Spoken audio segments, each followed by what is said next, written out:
بسم اللہ الرحمن الرحیم۔ جی اسٹوڈینٹس، کیا حال ہے آپ کا؟ امید ہے کہ آپ سب خیریت سے ہوں گے۔ آج ہم دیکھیں گے کہ تقسیم بنگال کب اور کیوں ہوئی اور کیسے اس کی تنسیق ہوئی، اس کی ہم وجوہات پڑھیں گے آج۔ برطانوی ہند میں بنگال کا صوبہ آبادی اور رقبے کے لحاظ سے برصغیر کے تمام صوبوں سے بڑا صوبہ تھا، اور یہاں کا اقتصادی معاشی نظام مکمل طور پر ہندوؤں کے کنٹرول میں تھا، یا یوں کہہ سکتے ہیں کہ بنگال ہندوؤں کے کنٹرول میں تھا۔ 1905 میں جس وقت لارڈ کرزن ہندوستان وائسرائے بن کر آئے تو انہوں نے ان تمام چیزوں کو دیکھا کہ ایک گورنر کے ماتحت اتنے بڑے صوبے کو سنبھالنا انتظامی طور پر، اقتصادی طور پر مشکل ہے، تو انہوں نے برطانوی پارلیمنٹ کو اس بات کی سفارش کی کہ بنگال کو 2 حصوں میں تقسیم کر دیا جائے۔ لہذا بنگال کو 2 بڑے حصوں میں تقسیم کر دیا گیا، ایک مشرقی بنگال اور دوسرا مغربی بنگال۔ اس تقسیم سے ہندوؤں اور مسلمانوں پر گہرے اثرات مرتب ہوئے، جو کہ کچھ یوں تھے کہ مشرقی بنگال میں مسلمان زیادہ رہتے تھے۔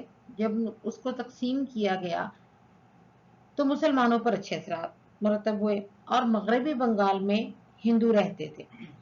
اب جب مسلمانوں پر معاشی طور پر اچھے اثرات ثابت ہو گئے، اچھے اثرات ظاہر ہونا شروع ہو گئے، تو ہندو اس تقسیم سے سخت ناخوش ہوئے، کیونکہ پہلے ہی پورا بنگال ان کے کنٹرول میں تھا، اور وہ اس بات کو کبھی بھی برداشت نہیں کر پائے کہ مشرقی بنگال کا کنٹرول جو ہے مسلمانوں کے ہاتھ میں آ جائے اور مسلمان ہر لحاظ سے بہتر ہو جائیں۔ اس کے لیے جب ان کی اقتصادی سیاسی اجاراداری ختم ہوتی نظر آئی تو انہوں نے اس تقسیم کو منسوخ کرنے کے لیے ہر ممکن کوشش کی اور انگریزوں پر دباؤ ڈالنا شروع کر دیا۔ اس کے لیے انہوں نے ایک تحریک چلائی، تحریک عدم تعاون کے نام سے، جس میں کہ انہوں نے بائیکاٹ کیا کہ انگریزوں کے بنے ہوئے تمام مال کا بائیکاٹ کیا جائے گا، اس کو ہم استعمال نہیں کریں گے۔ اس کے علاوہ جو ٹیکس ہم برطانوی حکومت کو دیتے ہیں ہم ان کی ادائیگیاں بھی روک لیں گے، بلکہ روک لی انہوں نے۔ اور آخر کار جب یہ سب بھی ان کے لیے سود مند ثابت نہ ہوا تو انہوں نے تشدد شروع کر دیا اور بنگال میں ہنگامے شروع ہو گئے۔ اب ان حالات کو دیکھتے ہوئے آخر کار انگریز حکومت مجبور ہو گئی کہ وہ دوبارہ سے بنگال کو ایک صوبہ بنا دیں۔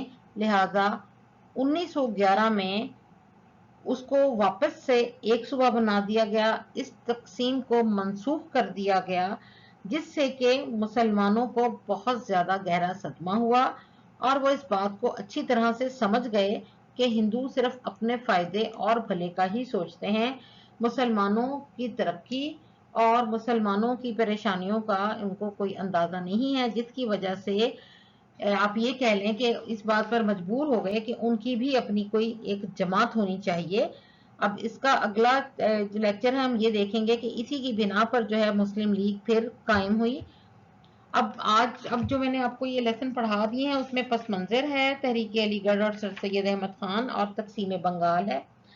اس کو اچھی طرح سے پڑھ کر اس میں سے جتنے بھی شارٹ کوسچنز بنتے ہیں آپ وہ بنائیں، ان کو لکھیں اور بھجوا دیں واٹس ایپ پہ، میں اس کو چیک کر دوں گی تاکہ آپ کا یہ شارٹ کوسچنز کا چیپٹر جو ہے وہ جتنا ہم نے پڑھ لیا ہے اتنا تیار ہو جائے، اور اس کے بعد انشاءاللہ تعالی ہم پھر پڑھیں گے کہ شملہ وفد میں کیا ہوا تھا اور کیسے پھر مسلم لیگ کا قیام عمل میں آیا تھا۔ اپنا بہت خیال رکھیے گا۔ اللہ حافظ۔